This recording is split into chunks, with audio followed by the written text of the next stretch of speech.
shout. Oh, that's the start the Pakistanis wanted. Oh, that's worth a shout. So, boom, there's another one. In the air.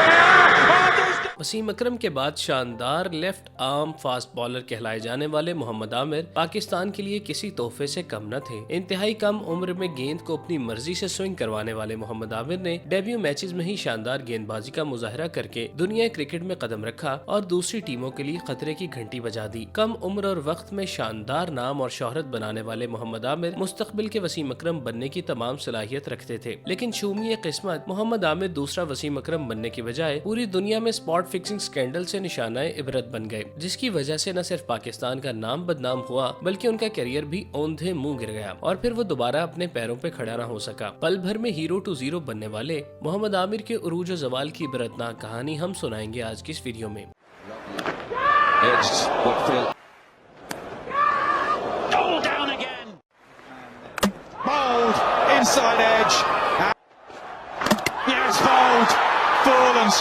Mohammad Aamir का career 2009 में शुरू हुआ था, जब वो महज 16 साल के थे। T20 वर्ल्ड कप के फाइनल में उनका पहला ओवर पाकिस्तान के चैंपियन बनने की अहम वजह साबित हुआ था। टूर्नामेंट के टॉप स्कोरर दिलशान को आमिर ने जिस तरह पहले ही ओवर में जिच करके आउट किया था, उसी विकेट ने पाकिस्तान की फतह की बुनियाद रखी थी। फिर उसी साल दौरा ऑस्ट्रेलिया पर मोहम्मद आसिफ के साथ मोहम्मद आमिर की जोड़ी बनी तो ऐसा लगा था कि पाकिस्तान को वसीम अकरम और वकार यूनुस दोबारा मिल गए। इसके बाद दौरा इंग्लैंड के दौरे पर भी दोनों बेहतरीन फॉर्म में थे, लेकिन वही इंग्लैंड का दौरा बर्बादी और जिल्लत की ऐसी दास्तान में बदल गया जिसने पाकिस्तान क्रिकेट का रास्ता ही बदल दिया। क्रिकेट के खेल में ऐसा कम ही देखने में आता है कि किसी खिलाड़ी का उरूज और जवाल एक ही मैच में देखने को मिले। अलबत्ता मोहम्मद आमिर के साथ कुछ ऐसा ही हुआ। अगर किसी खिलाड़ी का नाम लॉर्ड्स क्रिकेट ग्राउंड के ऑनर्स बोर्ड पर आ जाए तो ये उसके लिए बड़े एजाज की बात होती है। मोहम्मद आमिर ने 24 जुलाई सन 2010 को इंग्लैंड के खिलाफ लॉर्ड्स में खेले जाने वाले सीरीज के चौथे मैच में पहले ही रोज इंग्लिश बल्लेबाजों को पवेलियन की राह दिखाकर टेस्ट क्रिकेट में अपनी 50 विकेटें मुकम्मल कर ली। लेकिन इसके बाद जो हुआ वो पाकिस्तान क्रिकेट का स्याह बाब था। बरतानवी magazine News of the World ने बुक्की, मजहर मजीद और अपने रिपोर्टर की एक वीडियो शाया की जिसमें वो उन्हें आने वाले टेस्ट मैचों में स्पॉट फिक्सिंग के हवाले से बता रहे थे। स्पॉट फिक्सिंग करने वाले खिलाड़ियों में मोहम्मद आमिर, मोहम्मद आसिफ और सलमान बट शामिल थे, जिसके बाद ICC में बैक वक्त केस चलाया गया जिसने मोहम्मद आमिर पर 5 साल के लिए किसी भी किस्म की क्रिकेट खेलने पर पाबंदी आयद कर दी, जबकि बरतानवी अदालत की जानिब से उन्हें 6 माह कैद की सजा सुनाई गई थी। ये 6 विकेटें उस वक्त तक मोहम्मद आमिर के करियर की बेहतरीन कारकर्दगी थी। वो 18 बरस की उम्र में शोहरत की बुलंदियों पर थे,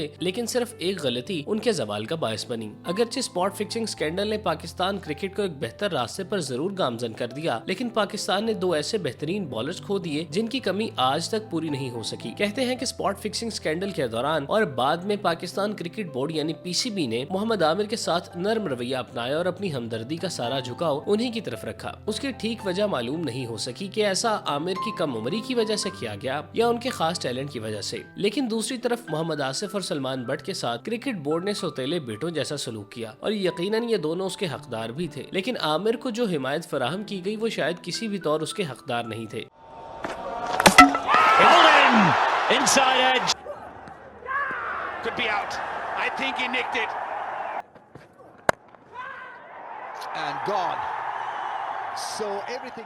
ये दुरुस्त है कि मोहम्मद आमिर की इंटरनेशनल क्रिकेट में वापसी के बाद उन्हें कुछ अरसे तक मैच खिलाया गया और उस दौरान उन्होंने बहुत ज्यादा बॉलिंग की, लेकिन ये सिलसिला सिर्फ साल भर के लिए था। 2016 में जहां आमिर ने 10 टेस्ट मैच खेले, वहीं आमिर को 2017 में 6 और 2018 में 4 मैच खिलाए गए। फिर 2019 में जब उन्होंने टेस्ट क्रिकेट से रिटायरमेंट का ऐलान किया, तब तक उस साल उन्होंने सिर्फ 2 टेस्ट मैचेस ही खेले थे और वर्कलोड को मैनेज करने की तो उस पर तो बदस्तूर काम जारी था। टेस्ट से रिटायरमेंट से 1 साल कबल आमिर ने कम टेस्ट मैच खेलने का कहा और बोर्ड इंतजामिया ने उस पर अमल किया। मोहम्मद आमिर को 2018 में मुत्तहिदा अरब अमारात में ऑस्ट्रेलिया और न्यूजीलैंड के खिलाफ टेस्ट सीरीज में बाहर रखा गया और जनूबी अफ्रीका के खिलाफ सीरीज के लिए वापस बुलाया गया। ये शायद वर्कलोड मैनेजमेंट का बेहतरीन नमूना है। ओवर वर्कलोड मैनेजमेंट की बात करने वाले फास्ट बॉलर की दुनिया भर में होने वाली लीग्स में दिलचस्पी उनकी इस बात का वजन कम कर देती है। माना कि T20 मैच में एक फास्ट बॉलर को सिर्फ 4 ओवर्स करने होते हैं, लेकिन इस दौरान सफर, ट्रेनिंग और मैच का प्रेशर जिस्म पर इजाफी दबाव का बायस बनता है। जानता है। कहने वाले कहते हैं कि मोहम्मद आमिर का मकसद एक अरसे से यही रहा है कि वो पाकिस्तान की तरफ से चुनिंदा मैच खेलें, जिससे उन्हें मुख्तलिफ लीग्स के कॉन्ट्रैक्ट हासिल करने में आसानी हो। पिछले साल जब मोहम्मद आमिर टेस्ट क्रिकेट से रिटायरमेंट ली और वहाब रियाज ने वक्फा लेने का फैसला किया तो राशिद लतीफ और शोएब अख्तर समेत मुतादिद साबिक खिलाड़ियों ने इस फैसले पर तनकीद की थी।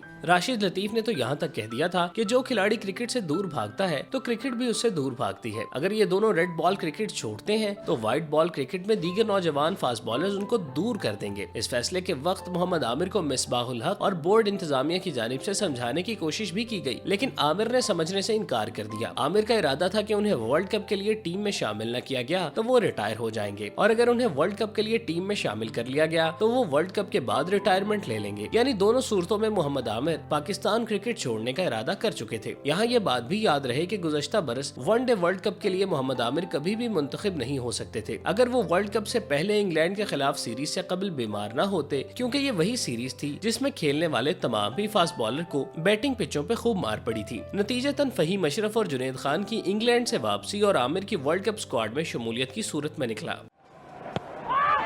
He's hit it, I think, has he? There, he got it! That's it, it works. Brilliant from Mohamed Amir. Ouch! Yes, well taken again. Another good catch. अब आते हैं उस सवाल की तरफ कि मोहम्मद आमिर को वर्ल्ड कप स्क्वाड में अपनी शमूलियत के हवाले से शक व शुबहात क्यों थे। इसका वाज़े और वाहिद जवाब उनकी नाक़िस कारकर्दगी थी। 2017 में मुनक़िद होने वाली चैंपियंस ट्रॉफी फाइनल से 2019 में खेले जाने वर्ल्ड कप तक मोहम्मद आमिर को 15 एक रोजा मैचों में मौका मिला, लेकिन इतने अरसे में वो सिर्फ 5 विकेटें ही लेने में कामयाब रहे। यही नाक़िस कारकर्दगी थी जिसकी वजह से उन्हें जिम्बाब्वे के खिलाफ सीरीज और फिर दौरा न्यूजीलैंड से बाहर किया गया। न्यूजीलैंड के खिलाफ 35 रुकनी स्क्वाड में शामिल न किए जाने पर आमिर ने ट्वीट की थी कि मिसबाह साहब ही बता सकते हैं कि मुझे सिलेक्ट क्यों नहीं किया गया। हालांकि अगर आमिर ऑस्ट्रेलिया और इंग्लैंड के खिलाफ T20 सीरीज में अपनी कारकर्दगी का जायजा ले लेते तो शायद उन्हें ये सवाल न करना पड़ता। आमिर के लिए इंटरनेशनल क्रिकेट में विकेट का हुसूल तो पहले ही मुश्किल हो चुका था, लेकिन अब तो उनकी इकोनॉमी भी मुतासर हो रही थी। नौजवान फास्ट बॉलर्स उनसे कहीं बेहतर कारकर्दगी का मुजाहरा कर रहे थे। मोहम्मद आमिर जब इंटरनेशनल क्रिकेट में आए तो उनके पास रफ्तार भी थी और स्विंग भी, जिससे वो बैट्समैनों के लिए बड़ा खतरा साबित हो रहे थे। लेकिन वापसी के बाद न रफ्तार हमें नजर आई और स्विंग भी शाज़ो नादिर ही दिखाई दी। जैसे 2016 में एशिया कप में इंडिया के खिलाफ, फिर चैंपियंस ट्रॉफी में एक बार फिर इंडिया के खिलाफ, या वर्ल्ड कप में ऑस्ट्रेलिया के खिलाफ हमें पुराने आमिर नजर आए, लेकिन उन मैचों के अलावा वो बिल्कुल एक आम से बॉलर नजर आने लगे थे।